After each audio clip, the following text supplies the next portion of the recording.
Seja bem-vinda à aula 2 do nosso livro Influência Sagrada, como nós podemos ser usadas por Deus para moldar a alma de nossos maridos. Hoje nós vamos estudar a parte 2 do livro, né? Nós vamos preparar um clima para essa mudança. Para a gente refletir sobre um tema tão profundo e transformador, nós vamos falar sobre a viúva de Sarepta, entender a história dessa mulher e extrair lições poderosas que podem nos ajudar a influenciar os nossos maridos, mesmo em meio às imperfeições. Primeiro nós vamos ler a palavra de Deus. 1 Reis 17, do versículo 7 ao versículo 24, diz assim: Algum tempo depois, o riacho secou-se por falta de chuva. Então a palavra do Senhor veio a Elias: Vá imediatamente para a cidade de Sarepta, de Sidom, e fique por lá. Ordenei a uma viúva daquele lugar que lhe forneça comida. E ele foi. Quando chegou à porta da cidade, encontrou uma viúva que estava colhendo gravetos. Ele a chamou e perguntou: Pode me trazer um pouco d'água numa jarra para eu beber? Enquanto ela ia buscar a água, ele gritou: Por favor, traga também um pedaço de pão. Mas ela respondeu: Juro pelo nome do Senhor, o teu Deus, que não tenho nenhum pedaço de pão. Só um punhado de farinha num jarro e um pouco de azeite numa botija. Estou colhendo uns 2 gravetos para levar para casa e preparar uma refeição para mim e para o meu filho, para que comamos e depois morramos. Elias, porém, lhe disse: Não tenha medo, vá para casa e faça o que disse. Mas primeiro, faça um pequeno bolo com o que você tem e traga para mim. E depois faça algo para você e para o seu filho. Pois assim diz o Senhor, o Deus de Israel: a farinha na vasilha não se acabará, e o azeite na botija não se secará, até o dia em que o Senhor fizer chover sobre a terra. Ela foi e fez conforme Elias lhe disse. E aconteceu que a comida durou muito tempo para Elias e para a mulher e sua família, pois a farinha na vasilha não se acabou e o azeite na botija não se secou, conforme a palavra do Senhor proferida por Elias. Algum tempo depois, o filho da mulher, dona da casa, ficou doente, foi piorando e finalmente parou de respirar. E a mulher reclamou a Elias: Que foi que eu te fiz, ó homem de Deus? Vieste para lembrar-me do meu pecado em matar o meu filho? Dê-me o seu filho, respondeu Elias. Ele o apanhou nos braços dela, levou-o para o quarto de cima, onde estava hospedado, e o pôs na cama. Então clamou o Senhor: Ó Senhor meu Deus, trouxeste também desgraça sobre esta viúva, com quem estou hospedado, fazendo morrer o seu filho? Então ele se deitou sobre o menino 3 vezes e clamou ao Senhor: Ó Senhor, meu Deus, faze voltar a vida a este menino. O Senhor ouviu o clamor de Elias e a vida voltou ao menino e ele viveu.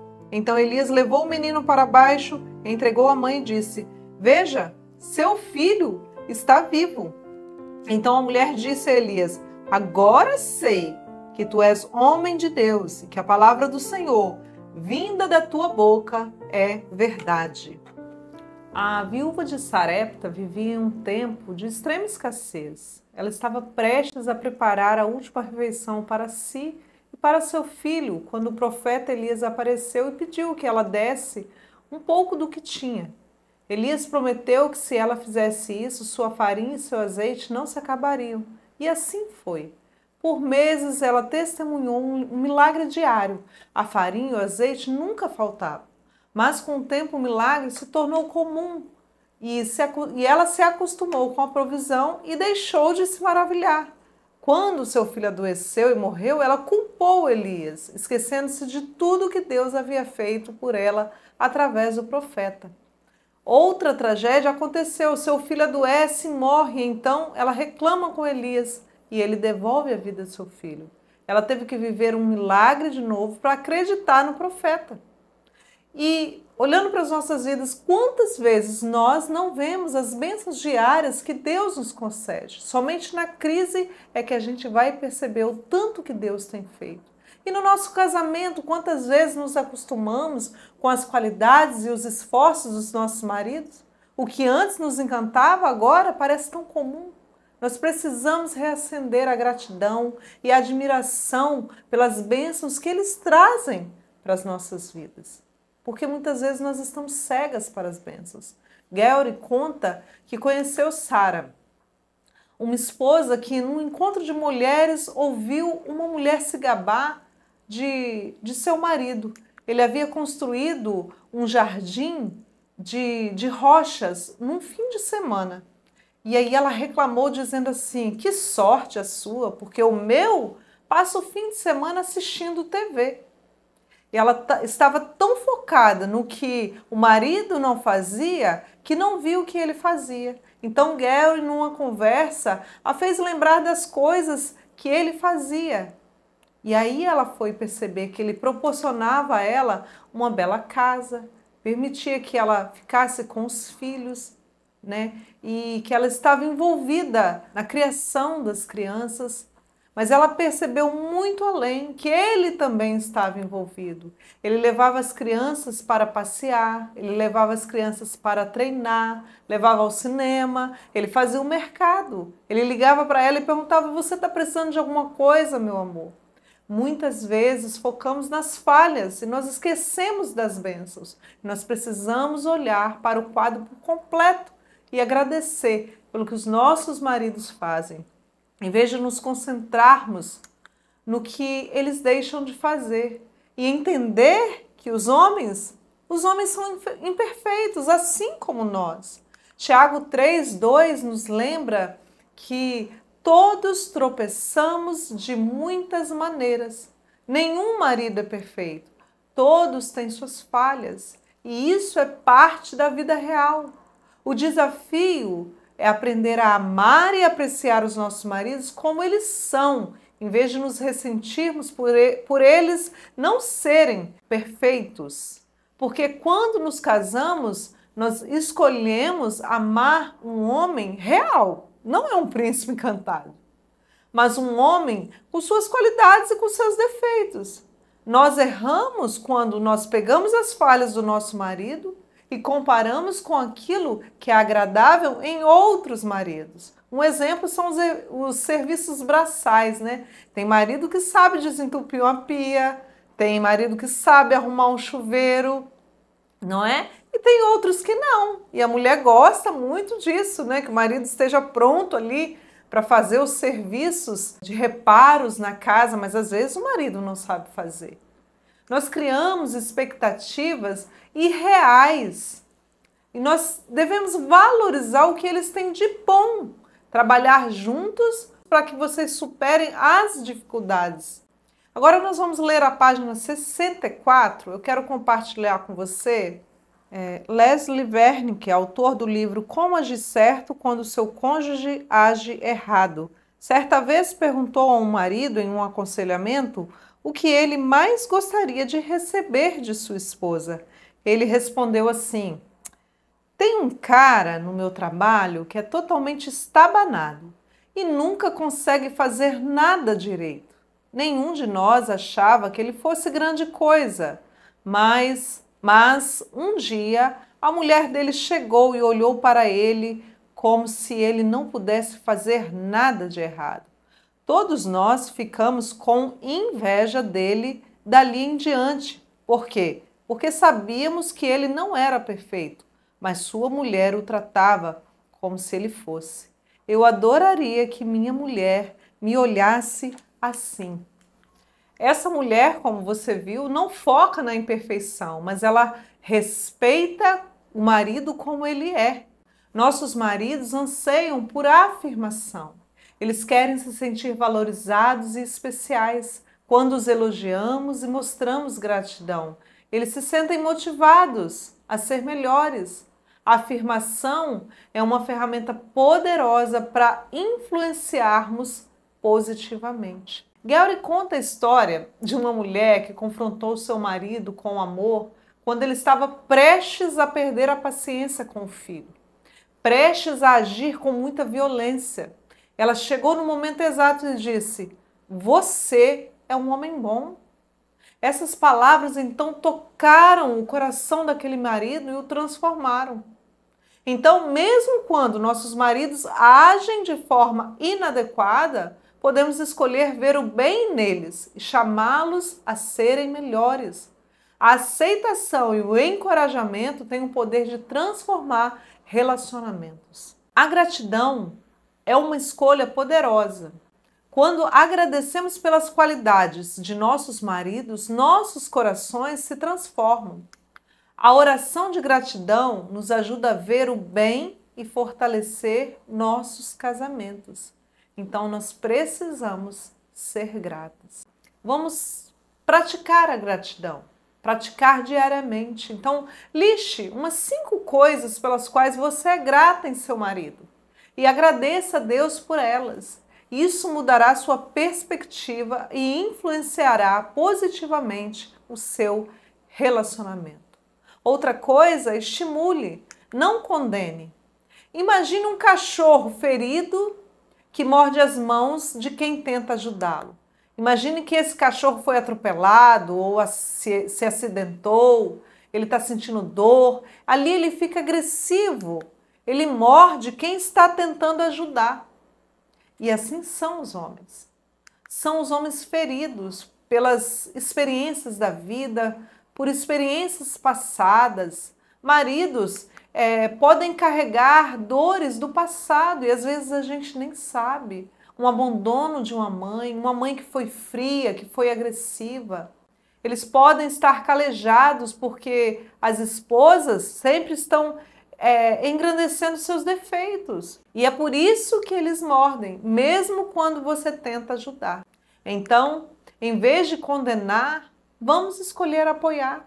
Lembre-se, o tempo de julgar o caráter do seu marido era lá, antes do casamento. Mas lá atrás, quando estava apaixonada, você jurava que ia ajudar. E agora você cobra justiça. Você condena, percebe? Agora Deus nos chama a ser pacientes, amorosas e cheias de graça, mesmo quando é difícil, mesmo quando a situação está difícil, está complicada. E nós precisamos falar aqui dos homens desligados. Você já reparou que alguns homens são desligados? Muitas vezes os nossos maridos não fazem o que nós esperamos, porque eles simplesmente não sabem o que fazer. Eles não são telepáticos. Eles não têm bolas de cristal, entende? Mulheres esperam que seus maridos adivinhem suas necessidades. Sim, muitas vezes é o que acontece. O Gary, ele conta o caso de uma família. O creme dental das crianças havia acabado e ele comprou um creme dental da Guerra das Estrelas, o marido. Então as crianças, quando viram, se agitaram de alegria. E a esposa perguntou: "Você já tentou limpar essa meleca azul?" Olha só como a situação aconteceu. Ele estava tendo uma boa intenção, né? Ele percebeu que havia acabado e ele tentou ajudar. Ele nem sabia que era tão difícil de fazer a limpeza daquela pasta grudada, talvez numa pia, em algum lugar. Ele não sabia, ele teve boa intenção. E, de certa forma, a situação acabou bem, mas não é sempre assim que acontece. Geralmente a mulher vai brigar, vai falar. Então, seja direta, mulher. Diga antes o que você quer. Pare de mimimi. Ah, se ele me amasse, saberia o que eu quero. É assim que a gente pensa. Mas em vez de esperar que ele adivinhe, diga claramente o que você precisa. Por exemplo, querido, eu adoraria que você massageasse os meus pés por uns 10 minutos, porque eu tive um dia tão difícil hoje.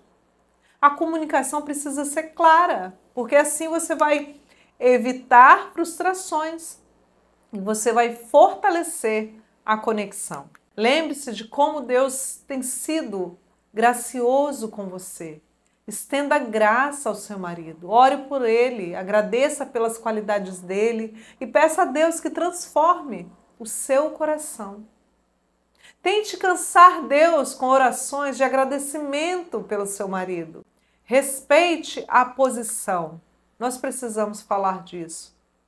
Nós precisamos respeitar a posição em que o nosso marido se encontra, mesmo que você não concorde com a pessoa, entende? A Bíblia nos ensina a respeitar nossos maridos. Efésios 5:33. Não porque eles são perfeitos, mas porque a posição deles merece respeito. Então vai lá na Bíblia, confere. Então, qual a aplicação que a gente pode trazer que mesmo quando nós discordamos, nós podemos escolher honrar os nossos maridos? O respeito abre portas para a influência e a mudança. Abandone as expectativas irrealistas. Quero abrir novamente o livro na página 79 e 80 e ler com vocês. Abandone as expectativas irreais. Descobri uma das dicas mais sábias que já encontrei sobre casamento quando me deparei com as palavras de Patrícia Palau, esposa do famoso evangelista Luiz Palau. Patrícia diz que sabia, mesmo antes de se casar com Luiz, que seu marido desejava cumprir zelosamente o chamado de Deus para alcançar o perdido. Deus quer que todos sejam salvos. 1 Timóteo 2,4. E houve momentos em que eu pensei que meu marido estava determinado a fazer todo o possível para alcançar os últimos 4 bilhões de almas perdidas restantes para Jesus Cristo. Em razão do chamado de Luiz, Patrícia enfrentou certas dificuldades que deixaram qualquer mulher maluca. Muitas viagens, longos períodos de separação e criar 4 meninos sozinha, pelo menos 1/3 do tempo. Acrescente isso a uma renda incerta e viver em 3 países durante os primeiros anos de seu casamento e você poderia esperar uma mulher ressentida e amargurada. Seu marido não atenderá 100% de suas necessidades. Ele provavelmente não chegará nem aos 80%. Se você esperar que ele o faça, vai ficar frustrada, amargurada e com raiva. Deus não criou o casamento para atender a 100% de nossas necessidades. Quando exige que seu casamento, mais do que Deus o criou para dar, você é a única culpada por sua frustração. Patrícia descobriu que aceitar o papel da cruz em sua vida a ajudou a aliviar seus próprios desejos. Seu marido não é uma igreja. Ele não pode suprir todas as suas necessidades emocionais, espirituais e práticas. Cultive outros relacionamentos e atividades que tragam realização à sua vida. Ela se rende à vontade de Deus e compreende que, no fim das contas, nada nos faz sentir tão bem. Patrícia está se rendendo à vontade de Deus. Ela está obedecendo, ela entendeu. Outra coisa, ganhe olhos novos. Na página 85, a história de Greg nos lembra que quando nos concentramos nas falhas de nossos maridos, podemos perder de vistas suas qualidades. Eu quero ler mais uma vez com você. Página 85, ganhe novos olhos. A maior falha de Greg como marido aconteceu há mais de uma década. Apesar de trabalhar o mais que pudesse em seu ministério, o dinheiro era curto. A esposa de Greg, Anne, estava chocada como ele parecia incompetente em coisas práticas, em comparação com o pai dela. Eles tinham um bebê recém-nascido e Anne esperava cada vez mais de Greg, que precisava passar a maior parte das noites no ministério. Ele adquiriu respeito considerável por causa de seu trabalho fora de casa. Muitas pessoas o elogiavam, o agradeciam e reconheciam como Deus o usava em suas vidas. Em casa, porém, ele sempre se sentia como um marido que não ganhava o suficiente. não conseguia consertar as coisas e estava sempre cansado. Você percebe a armadilha diabólica que estava sendo armada? Greg abertamente reconhecia a si mesmo como um marido medíocre. Ele ainda estava em seus 20 anos, era egoísta e não tinha aprendido a amar e apreciar uma mulher. Olhando para trás, ele compreende perfeitamente por que sua esposa estava tão frustrada com ele. Então começou a trabalhar com uma mulher que compartilhava da mesma visão de ministério que ele tinha. Inicialmente não sentia nenhuma atração física por essa mulher e por isso ele baixou a guarda. Depois de alguns meses trabalhando juntos, Greg passou dos limites emocionalmente. Assustado com seus pensamentos, ele tolamente foi até a mulher, quando deveria ter ido a um homem envolvido no ministério, explicando longamente por que eles não deveriam passar mais tempo juntos.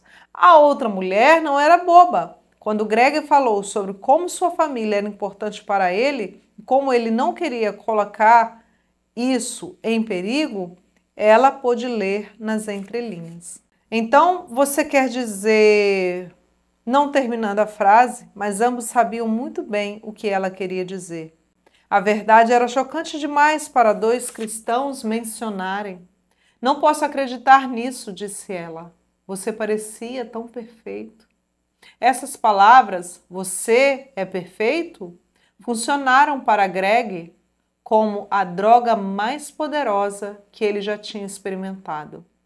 Se sentindo mal amado, desrespeitado e desprezado em casa e ouvindo alguém pronunciar algo tão fascinante, fez com que literalmente fosse elevado às alturas. Então é isso, a história de Greg nos lembra que quando nos concentramos nas falhas dos nossos maridos, nós podemos sim perder de vista as suas qualidades. Outras pessoas podem admirar o que nós deixamos de ver. Então peça a Deus olhos renovados para ver seu marido.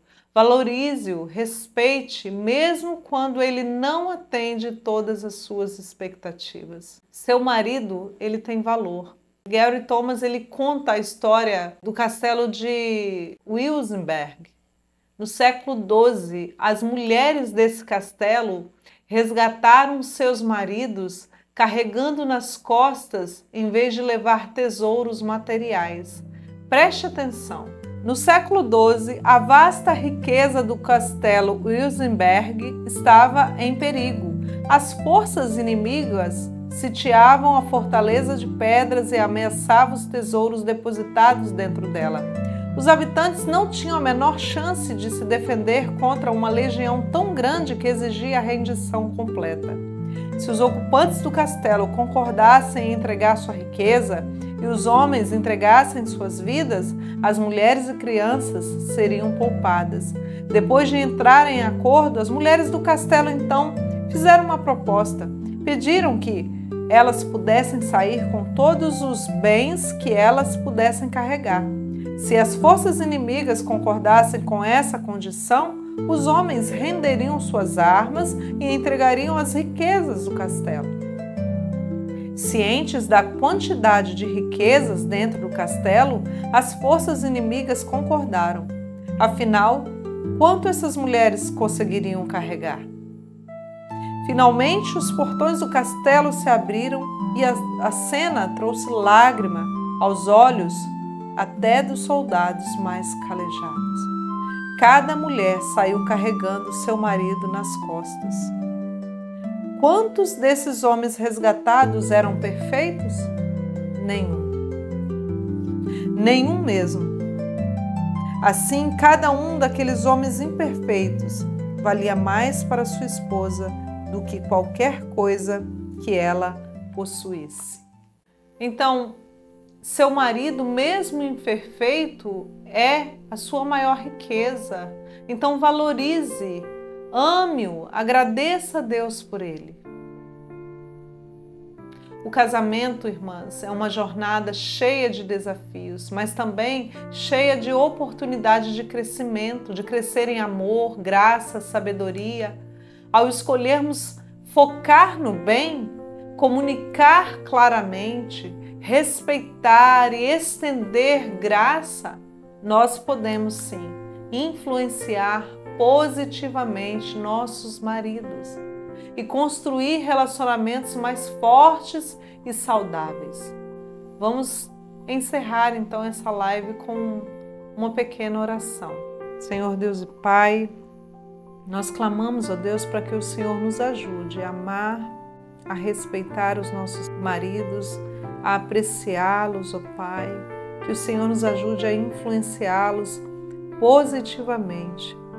Que o Senhor use as nossas vidas, que o Senhor tenha misericórdia de nós. Esse é o nosso clamor, Pai. Em nome de Jesus, nós te agradecemos. Amém.